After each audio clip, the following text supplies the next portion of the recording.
ಹಿಜಾಬ್ ವಿವಾದ ಕುರಿತಂತೆ ಉಡುಪಿ ಜಿಲ್ಲಾ ಉಸ್ತುವಾರಿ ಸಚಿವೆ ಲಕ್ಷ್ಮೀ ಹೆಬ್ಬಾಳ್ಕರ್ ಅವರು ಇಂದು ಉಡುಪಿಯಲ್ಲಿ ಪ್ರತಿಕ್ರಿಯೆ ನೀಡಿದ್ದಾರೆ. ಮಾಧ್ಯಮ ಪ್ರತಿನಿಧಿಗಳು ಹಿಜಾಬ್ ವಿವಾದ ಬಗ್ಗೆ ಕೇಳಿದ ಪ್ರಶ್ನೆಗೆ ಉತ್ತರಿಸಿದ ಸಚಿವೆ ಲಕ್ಷ್ಮೀ ಹೆಬ್ಬಾಳ್ಕರ್, ಶಿಕ್ಷಣದಲ್ಲಿ ರಾಜಕಾರಣ ಯಾವತ್ತೂ ಮಾಡಬಾರದು. ಮಕ್ಕಳು ಮುಗ್ಧರಿದ್ದಾರೆ. ಪಾಲಕರು ಮಕ್ಕಳನ್ನು ಕಲಿಯುವುದಕ್ಕೆಂದು ಶಾಲೆಗೆ ಕಳಿಸುತ್ತಾರೆ. ಈ ವಿಚಾರದಲ್ಲಿ ಹೆಚ್ಚು ಚರ್ಚೆ ಮಾಡದೆ ವಿದ್ಯಾರ್ಥಿಗಳ ಭವಿಷ್ಯದ ದೃಷ್ಟಿಯಿಂದ ಒಳ್ಳೆಯ ವಾತಾವರಣ ಸೃಷ್ಟಿ ಮಾಡಬೇಕೆಂದು ಮಾತ್ರ ಹೇಳುತ್ತೇನೆ. ಅವರ ಭವಿಷ್ಯದ ಜೊತೆ ಚೆಲ್ಲಾಟ ಆಡಬಾರದು. ಹಿಜಾಬ್ ಅಥವಾ ಇನ್ನಾವುದೇ ವಿಚಾರದ ಬಗ್ಗೆ ನಾನು ಮಾತನಾಡುವುದಿಲ್ಲ. ಮಕ್ಕಳ ಭವಿಷ್ಯ ತಲೆಯಲ್ಲಿಟ್ಟು ರಾಜಕಾರಣ ಮಾಡಬೇಕು ಅಂತ ಹೇಳುತ್ತೇನೆ ಎಂದರು. ಮುಖ್ಯಮಂತ್ರಿ ಬದಲಾವಣೆ, ಸಚಿವ ಸಂಪುಟದ ವಿಸ್ತರಣೆ ಬಗ್ಗೆ ಕೇಳಿದ ಪ್ರಶ್ನೆಗೆ ಅದು ಎಲ್ಲವೂ ಪಕ್ಷದ ಹೈಕಮಾಂಡ್ ತೀರ್ಮಾನ. ನಾವು ಪಕ್ಷದ ಶಿಸ್ತಿನ ಸಿಪಾಯಿಗಳು, ನಾವೇನು ಪ್ರತಿಕ್ರಿಯೆ ನೀಡಲ್ಲ ಎಂದರು. ಬಾಗಲಕೋಟೆಯಲ್ಲಿ ಅಂಗನವಾಡಿಯಿಂದ ಹಣ ಕಲೆಕ್ಷನ್ ಮಾಡಲಾಗಿದೆ ಎಂಬ ಆರೋಪದ ಬಗೆಗಿನ ಪ್ರಶ್ನೆಗೆ ಯಾವುದೇ ಅಂಗನವಾಡಿಯಿಂದ ಹಣ ತೆಗೆದುಕೊಂಡಿಲ್ಲ.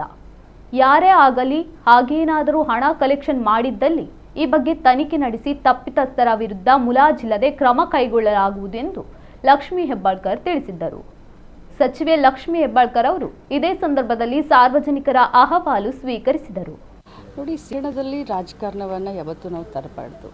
ವಿದ್ಯಾರ್ಥಿಗಳು, ಬಹಳಷ್ಟು ಮುಗ್ಧ ವಿದ್ಯಾರ್ಥಿಗಳು, ಪಾಲಕರು, ತಂದೆ ತಾಯಿಯಂದರು ಒಂದು ಕನಸನ್ನು ಕಟ್ಕೊಂಡು ತಮ್ಮ ಮಕ್ಕಳನ್ನು ವಿದ್ಯಾವಂತರನ್ನಾಗಿ ಮಾಡಲಿಕ್ಕೆ ಶಾಲಾ ಕಾಲೇಜುಗಳಲ್ಲಿ ಕಳಿಸುವಂಥ ಸಂದರ್ಭದಲ್ಲಿ ಯಾವುದೇ ಪಕ್ಷ ರಾಜಕಾರಣ ಮಾಡಬಾರ್ದು. ಯಾಕಂದರೆ ನಾವು ವಿದ್ಯಾರ್ಥಿಗಳ ಭವಿಷ್ಯದ ಜೊತೆಯಲ್ಲಿ ಚೆಲ್ಲಾಟವನ್ನು ನಾವು ಯಾವತ್ತೂ ಕೂಡ ಆಡಬಾರ್ದು.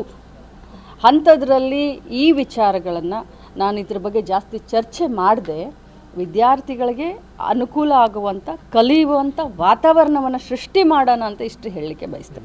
ನಾನು ಅದ್ರ ಬಗ್ಗೆ ಏನೂ ಮಾತನಾಡೋದಿಲ್ಲ. ಅದು ಹಿಜಾಬ್ ಇರಲಿ ಅಥವಾ ಬೇರೆ ನಮ್ಮ ಹಿಂದೂಗಳದ್ದಿರಲಿ, ನಾನೇನು ಅದ್ರ ಬಗ್ಗೆ ಮಾತನಾಡೋದಿಲ್ಲ. ವಿದ್ಯಾರ್ಥಿಗಳು ಮತ್ತು ಶಿಕ್ಷಣ ಮತ್ತು ಅವರ ಭವಿಷ್ಯವನ್ನು ತಲೆಯಲ್ಲಿ ಇಟ್ಟುಕೊಂಡು ರಾಜಕಾರಣ ಮಾಡಲಿ ಅಂತ ಹೇಳಲಿಕ್ಕೆ ಬಯಸ್ತೇನೆ. ನೋಡಿ, ಸಚಿವ ಸಂಪುಟ ಇರಲಿ, ಸಚಿವ ಸಂಪುಟ ಪುನರ್ರಚನೆ ಇರಲಿ ಅಥವಾ ಮುಖ್ಯಮಂತ್ರಿ ಬದಲಾವಣೆ ಇರಲಿ, ಇದು ಪ್ರತಿಯೊಂದು ಕೂಡ ಹೈಕಮಾಂಡ್ ಬಿಟ್ಟಂಥ ವಿಚಾರ. ಖಂಡಿತವಾಗ್ಲೂ ಇಲ್ಲ. ಆ ರೀತಿ ಯಾರಾದರೂ ಅಂಗನವಾಡಿಯಿಂದ ಹಣವನ್ನು ಕಲೆಕ್ಟ್ ಮಾಡಿದ್ರೆ ಖಂಡಿತವಾಗ್ಲೂ ಅಂಥವ್ರ ಮೇಲೆ ಕೇಸ್ ಹಾಕ್ತೀವಿ. ಬಟ್ ಒಂದು ಮಾತನ್ನು ಹೇಳಲಿಕ್ಕೆ ಬಯಸ್ತೇನೆ, ಏನು ಬ್ಯಾನರ್ ಅಂತ ನನ್ನ ಫೋನ್ ಹೊತ್ತಲ್ಲಿ ತಗೊಂಡಿದ್ರು, ನಾನು ಮಾತಾಡೋಷ್ಟಿಗೆ ಕಟ್ಟಾಯಿತು. ಬ್ಯಾನರ್ಗೆ 1,000 ರೂಪಾಯಿ ಅಂತ ಹೇಳ್ತಾ ಇದ್ದಾರೆ. ಖಂಡಿತವಾಗ್ಲೂ ನಾವು ಯಾವ ಅಂಗನವಾಡಿಯಿಂದನೂ ಹಣ ನಾವು ತೆಗೆದುಕೊಂಡಿಲ್ಲ. ನಾವು ಇದನ್ನು ನಮ್ಮ ಅಡ್ಮಿನ್ ಕಾಸ್ಟ್ನಲ್ಲಿ ನಮ್ಮ ಹೆಡ್ ಆಫೀಸ್ನಿಂದ ನಾವು ಇದನ್ನು ಬ್ಯಾನರ್ ಮಾಡಿದ್ದೀವಿ.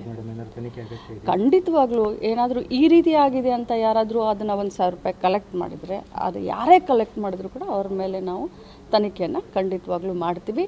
ನಾನು ಕ್ಲಿಯರಾಗಿ ತಮ್ಮ ಮುಖಾಂತರ ಹೇಳಲಿಕ್ಕೆ ಬಯಸ್ತೇನೆ, ನಾವು ಹೆಡ್ ಆಫೀಸ್ನಿಂದ ನಮ್ಮ ಅಡ್ಮಿನ್ ಕಾಸ್ಟ್ನಿಂದ ನಾವು ಇದಕ್ಕೆ ಖರ್ಚು